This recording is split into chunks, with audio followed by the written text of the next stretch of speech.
So my name is Abril Rodriguez Diaz. I'm a high school student. I'm going to be a junior, or I am a junior because school just... We are giving away food packages. Each package costs approximately $4 to put together, and it has enough food for over 2 days worth of food, and it has like all the macros, so the carbs, the protein, the fat, and then the calories. Everything is even for about 2.5 days. I travel between Mexico and the U.S. a lot, and I have that gift that I'm able to see both worlds, and I have that binationality.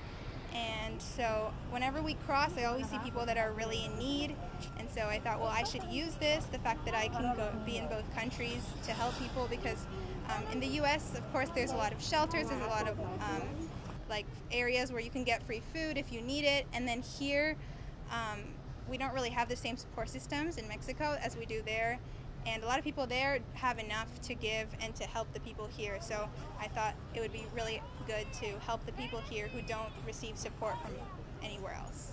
And then, so I get the money in US dollars usually, and then I have received donations from this side, but most of it comes from there.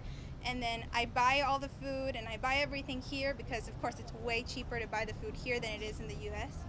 And I've raised almost $1,600 so far. I started in July, and I've raised almost $1,600. I've handed out almost 200 packages, and I still have a lot more at home that I'm ready to hand out. Well, obviously they're really good friends, and I've been wanting to do something to help people in need for a really long time, and I felt like this was the perfect thing. I get to spend time with my friends, and I get to help people in need. I actually, my family's from Thailand, and when I was growing up, I spent a lot of time in Thailand and here, and for me, it made me realize that there is a difference in terms of the way we grow up, and it's very important for my children to see that too. Since we bought a house in Mexico about a year ago, we've been coming back and forth between here and the border, and I really want my children to understand how lucky and fortunate they are, because we have so many things and access to resources, as Abril said, that people don't have here. So I don't think there's any better way to really understand that than to come out here and to experience it.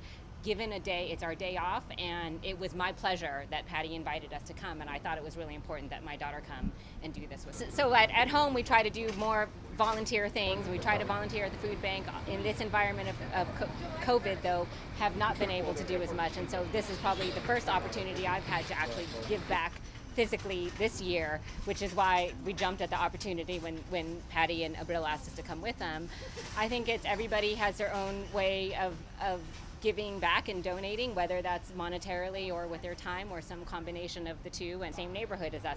Originally, people asked us, why would you do something like that? Like, do you really want to own a house it's south of Tijuana, but it's here?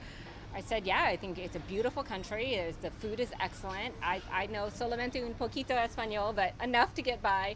And I think it's just great that we have the dual culture. I think that's really important for my kids too.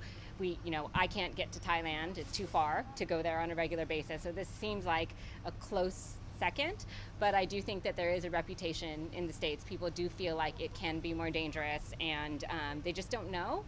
And frankly, I tell my friends, it's your loss. Like, you come visit us and you will see how lucky it is, how beautiful it is. And but that's for everybody to figure out on their own, and just have an open mind and go learn and experience.